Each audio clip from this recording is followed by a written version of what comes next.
Wyoming Territory, 1883. The wind carried the scent of pine and smoke as the sun dipped low behind the Bighorn Mountains, and Delaney Farris gripped the reins of her mule with blistered hands and a heart that had forgotten what safety felt like. She had not eaten since dawn. Her coat was torn at the sleeve, and her boots were caked in days of mud. But her mind was on only one thing: her children. Two of them, Gabriel, 6, and Grace, 4. The last time she saw them, they were huddled together in the back of a wagon with a man she had once trusted.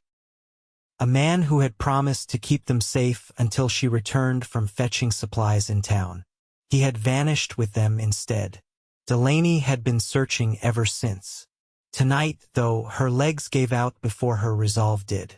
She collapsed near a dying fire outside an old ranch house she had stumbled upon. She barely had the strength to call out, but someone heard her. Bootsteps crunched against the gravel. A man's voice called out, cautious but firm. "You injured?"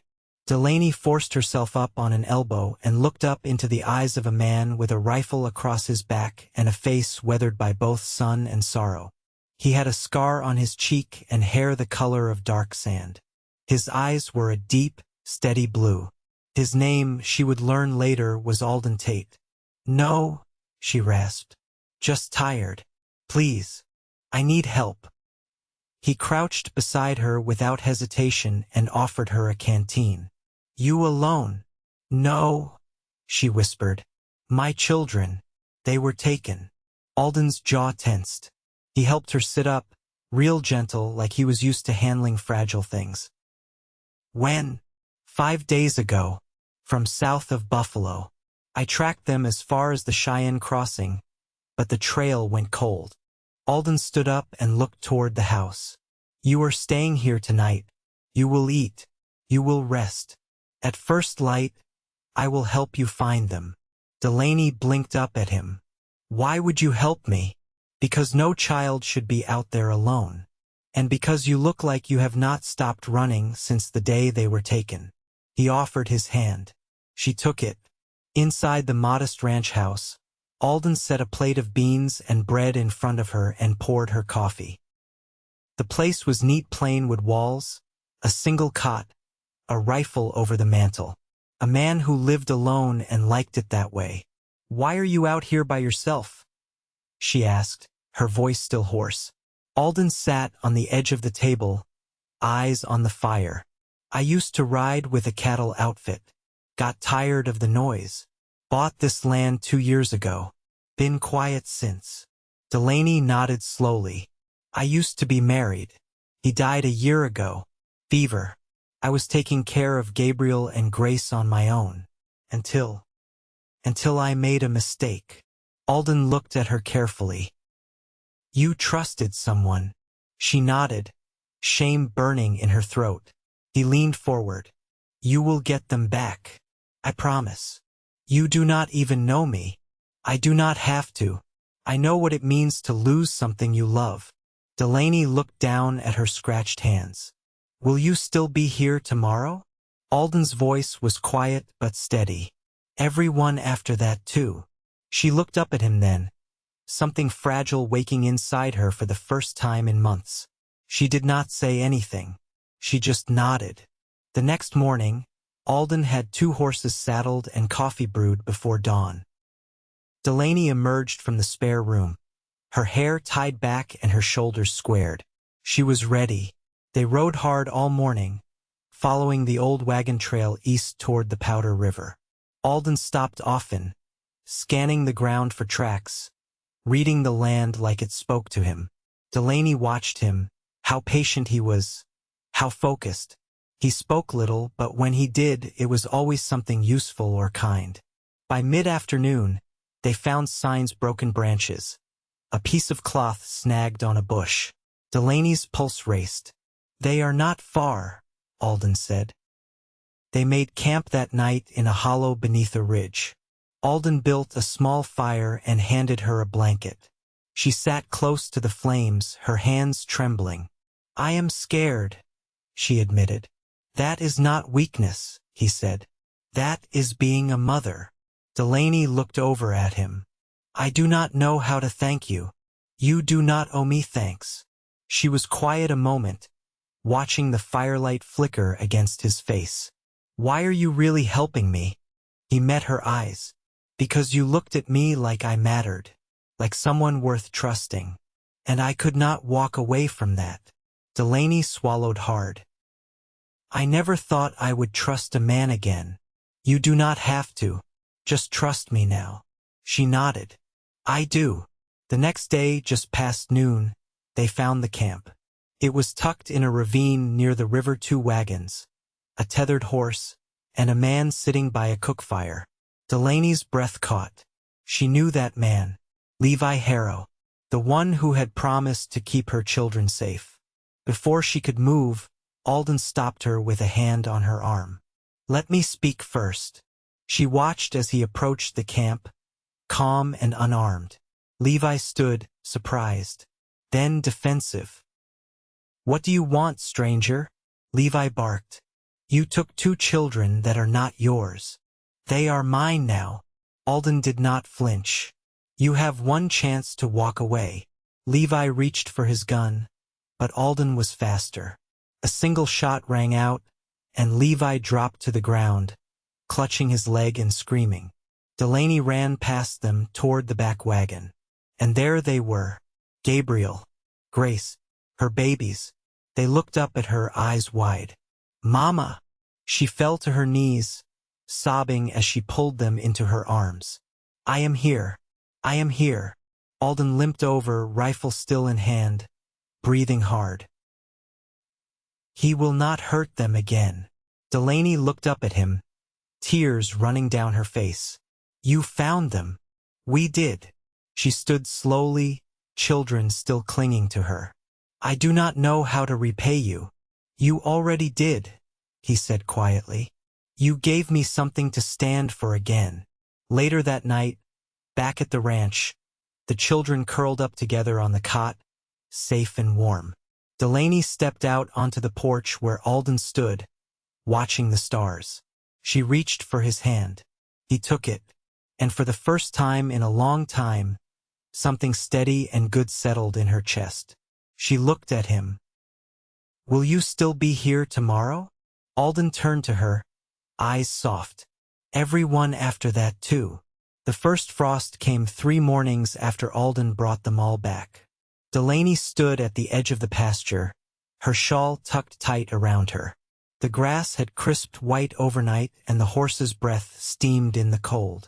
Behind her, the children's laughter carried faintly from inside the house. Alden had let them feed the hens. He had even taught Grace how to hold the corn so it didn't spill through her fingers. She hadn't asked, but he had started building a second cot beside the hearth yesterday. He worked with quiet purpose, never demanding thanks, never asking why she lingered. When he joined her at the fence, he carried 2 tin mugs. It's chicory, he said. Ran out of beans. She took it without speaking, the steam warming her face. He leaned against the post beside her, his shoulder close, but not crowding. She was getting used to his nearness, how it settled something in her that had been trembling too long. They sleep through the night now, she said. He nodded once. They feel safe. I didn't think that was possible anymore. A bird darted low over the pasture, and Alden watched it land near the trough. You could stay. Delaney's hand tightened around the mug. That's a generous offer. It's not charity. She looked at him, steady. Then what is it?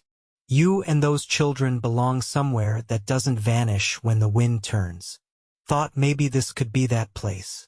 Delaney didn't answer right away. She traced the rim of her cup with one finger. You ever think about leaving this land? He shook his head. Not anymore. Why? He looked out toward the hills. Because there's no one else out there I want to find. Delaney turned toward him. And now, he met her eyes. Now I've got 3 people I don't want to lose. She looked down, breath catching in her throat. You don't even know who I was before all this. Tell me then. She hesitated, then said, I used to teach letters on a small claim near Sheridan. Before Gabriel was born, I liked the quiet. I liked ink on my fingers. I liked being useful. You still are. My husband, Owen, he never liked the idea of me working. Said it was unbecoming. Alden didn't interrupt. He was kind at first. Then he got sick. And the kindness left with his strength. I'm sorry. I stayed because I kept thinking he'd come back to himself. She looked back toward the house. He didn't. Alden didn't offer comfort. He simply stood there, listening, letting her say it all without interruption. That was the thing about him, he never filled silence unless it needed filling. She drew in a breath. You built that second cot. He nodded once. You did that before I said we'd stay. I didn't do it expecting anything. But you hoped. Yes. Delaney turned to face him fully. I've been carrying so many pieces I didn't know how to put down. You don't have to carry them alone. She studied him. He didn't look away. I want to stay, she said. But I won't be beholden to anyone. You won't be. I still want to teach, even if it's just yours and mine. He smiled, faint but certain. Then I'll build a desk. She stepped closer. And what about you? I'll keep the place running. Raise the stock. Make sure there's always wood on the pile and food in the root cellar. She took his hand, fingers wrapping around his rough palm. Is that all? No, he said. I'll also be here, every day, no matter the season. She looked down at their joined hands. I asked you once if you'd be here tomorrow. I remember. She lifted her face. What about everyone after that? He reached up, brushing a wind-blown strand from her cheek. Everyone. From inside the house, Grace called out. Mama, come see. The hen laid an egg. Delaney smiled. I should go. I'll be here when you come back. She didn't answer. She just leaned in, pressing her lips softly to his cheek before turning toward the house.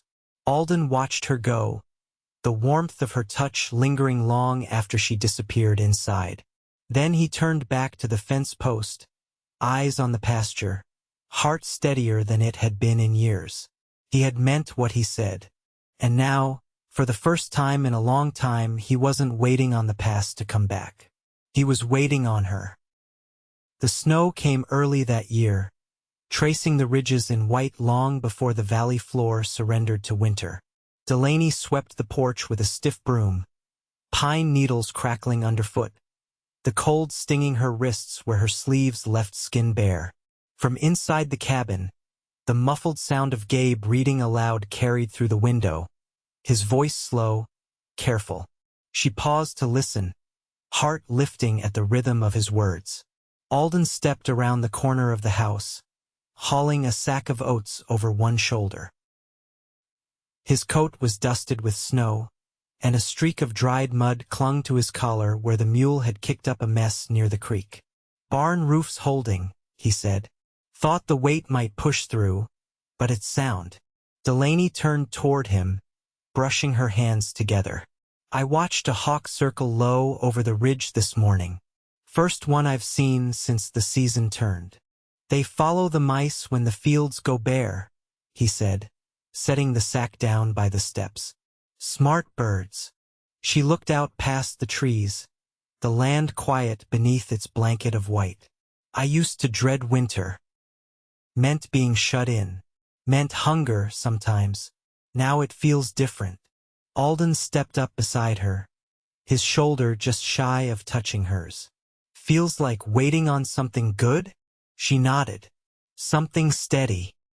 He reached into his coat and pulled out a folded scrap of paper, the edges worn soft. I meant to give you this sooner. Found it in town last week. She unfolded it. A flyer thin, browned by travel. Territorial School Board seeks local instructors for winter term. Must be literate and willing to teach mixed ages. Delaney traced the ink with her thumb. You kept this. I thought you might want it. She folded the paper carefully. You think I could do it? I think there's not a child in this valley who wouldn't be better for learning from you. She studied him, the way he always held things steady, not just tools or land, but people too. It would mean riding into town every fortnight. Might not be back before dark. I'll ride with you, he said. Wait outside if I have to. She smiled, a small thing full of warmth. You always find a way to make things feel simple. He looked out across the snow. Not simple. Just worth the trouble. Grace burst out the front door, cheeks red and mittens crooked. Ma. Gabe read the whole page. All the words. Delaney knelt, arms open. Did he now? Grace nodded, breath puffing in little clouds. He said harvest and plenty. Alden crouched beside her. He'll be reading seed catalogs come spring. Delaney laughed. Don't tempt him. Back inside, the scent of stewed carrots and barley filled the room. The table was set with 4 plates, the chipped china lined up neat. Delaney poured water into pewter mugs while Alden lifted Grace onto her seat. As they ate, Delaney watched the way the children leaned into him without hesitation, now Gabe passing the salt without being asked. Grace tugging at his sleeve to show him a crooked drawing of a horse. He never looked away, never brushed them off. Later, after the children had gone to bed, Delaney sat by the hearth, mending a torn hem with stiff fingers. Alden settled into the chair across from her, a piece of kindling in one hand, whittling it into a thin point. She glanced at him. Would you mind if I used the back room for lessons? If the board agrees. It's yours, he said, not looking up. We can build a proper desk. I've got extra planks drying in the shed. She tied off her thread. I used to think making a home meant having walls and a roof. Turns out it's more about who hears your voice and listens. Alden blew the wood dust from his carving. Then this place has 4 strong walls. She set her sewing aside, letting her hands rest in her lap. When spring comes, and the world opens up again, do you think we'll still be here? He set down the kindling. I've already planted myself. She crossed the room, slow and quiet, and knelt beside his chair. I'm not afraid of the seasons anymore. He reached for her hand, their fingers fitting like they'd always known how. You don't have to be. Her voice was softer than the fire's crackle. Will you still be here tomorrow? He didn't hesitate. Everyone after that too. She leaned in then, not hurried, not shy, her forehead resting against his. His breath warmed her cheek, and his hand came up to cradle her nape, thumb brushing against her skin. The storm outside deepened, but inside the cabin, all was still. And for the first time in her life, Delaney Farris did not wonder what would come next. She knew. By February, the wind had taken on a sharper bite, and Alden's hands were chapped raw from splitting logs that burned too fast in the hearth. He'd taken to wearing a scarf Delaney had sewn from old flour sackcloth, the corners uneven but warm. She noticed he never took it off, even when the house was hot from stew and fire. Gabe had started helping him carry wood inside, dragging kindling in a satchel too big for his shoulders, but determined all the same. Alden never corrected his grip or stepped in unless something would splinter. He understood how boys grew best when they felt useful. At the table one evening, Delaney unrolled a letter with trembling fingers. The seal was from Cheyenne, and inside was confirmation she'd been approved to teach under the territorial board. Classes would begin in March, twice a week, in the back room of the church near the creek. They want a record of ages and names, she said, laying the paper flat. I told them I'd be teaching more than mine. Alden leaned back, the lamplight tracing the curve of his jaw. Folks'll bring their young if they trust the one doing the teaching. You think that's true? I'd stake my land on it. She tucked the letter back into its envelope. What if I'm not enough? You taught a boy to read who once thought harvest had two T's. And you did it without raising your voice. Delaney folded the envelope carefully, then reached for her tea. I don't know if I ever expected to want more than quiet and safety. You don't have to stop wanting those, he said. But you can want something else too. She looked at him across the table. What do you want? He didn't answer at first, just watched the candle burn low. Then, a life where coming home doesn't feel like returning to silence. The next morning, she found him by the far fence, hammering in a new corner post. The frost had lifted, and the ground was soft enough to work. She came carrying a cloth bundle of bread and dried apples, her skirt catching on the winter-thinned brush. Fence looks strong, she said, offering the bundle. He set down the mallet, brushing his hands on his trousers before taking the cloth. Snow dragged it down last week. Figured it was time. She leaned against the fence, watching the tree line sway. Gabe asked me this morning if you ever had a family before us. His shoulders stilled, but he didn't turn away. I had a brother, younger, Nate. He ran cattle down near Rawlins. Got caught in a blizzard crossing the Platte 2 winters back. She let the silence hold. He was the kind that laughed easy, Alden added. Folks liked him. I envied that. I can see that in you, though. The quiet kind of steady people lean into. He didn't answer, but his fingers tightened around the cloth bundle. Delaney shifted, brushing a bit of mud from her hem. Grief doesn't take the same shape twice. Sometimes I think I'm still carrying Owens in the wrong places. You're not, he said. She looked up, surprised. How do you know? Because you're not walking toward the past. You're building something. Here. With them. With me. She reached out, her hand fitting over his where it rested on the fence post. You're not alone anymore either. That night, Alden brought in a cedar shelf he'd carved for her teaching books. He placed it beside the window in the main room without ceremony, then stepped back, watching her run her hand along the grain. No nails? She asked, surprised. Tongue and groove. Holds better with the right fit. She turned, her expression unreadable. You always build things to last? If they're worth keeping. She crossed to him, close enough that her voice dropped low. And what about us? His eyes met hers. I built this place for quiet. Now I want it full. With what? Your voice. Their laughter. The sound of pages turning. She reached up, touched his cheek. Then let's fill it. His hands found her waist, tentative at first, then sure. Their foreheads met, breath mingling. There were no promises made aloud, only the shape of them, pressed into the hush between heartbeats. Outside, the wind stirred the trees. Inside, two people stood still, choosing the same future, and neither one looked back. The final thaw arrived in late March, the snow retreating into the gullies and leaving the fields damp with promise. Delaney stood at the doorway of the repurposed church room, a sleeve rolled to her elbow as she dusted off the slate board with a damp rag. Sunlight filtered through the wavy glass pane, casting faint ripples over the wooden benches Alden had hauled down from the loft himself. She had spent the better part of the morning arranging the slates and chalk, her books stacked carefully on the cedar shelf he had mounted beside the stove. There were 6 students enrolled now, 2 from neighboring ranches, 3 from the creek settlement, and Gabe.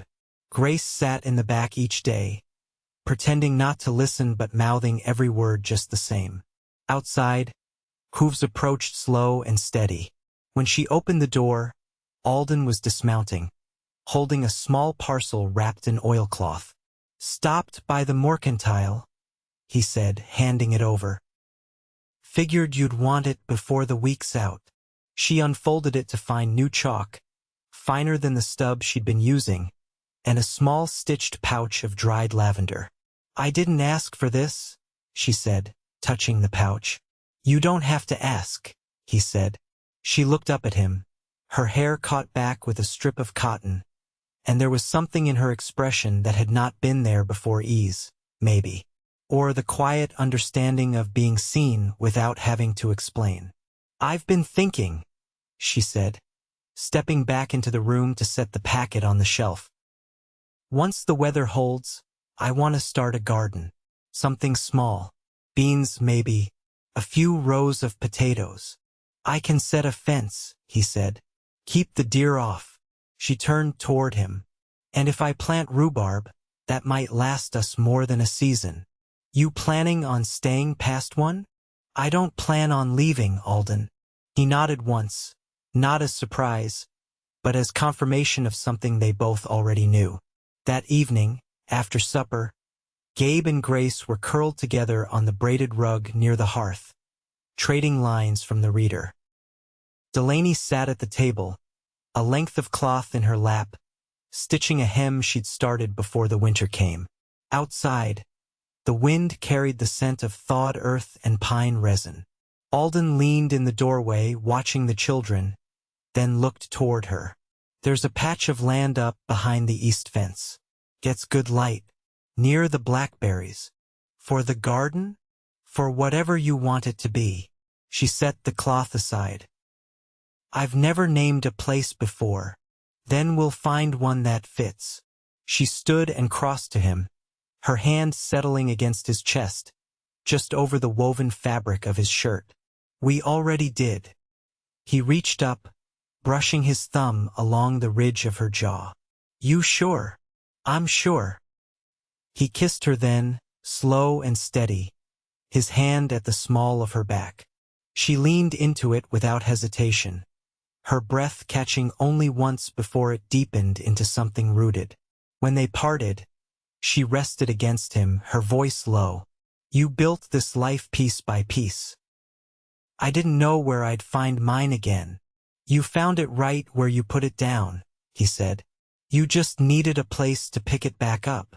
That night, she lay beside him in the stillness, her hand beneath his, both of them watching the fire's glow shift along the ceiling beams. Outside, the land settled into spring, the hush between seasons gone. By summer, the garden bloomed. The children ran between rows of beans and squash, their laughter rising beneath the cottonwoods. Delaney taught 3 days a week, her classroom growing as word spread. Alden took on more fencing work for neighbors, his tools worn smooth by honest use. On the last day of July, they married in the clearing beside the garden, beneath a ribbon of sun and sky. Gabe held the ring. Grace wore a crown of clover.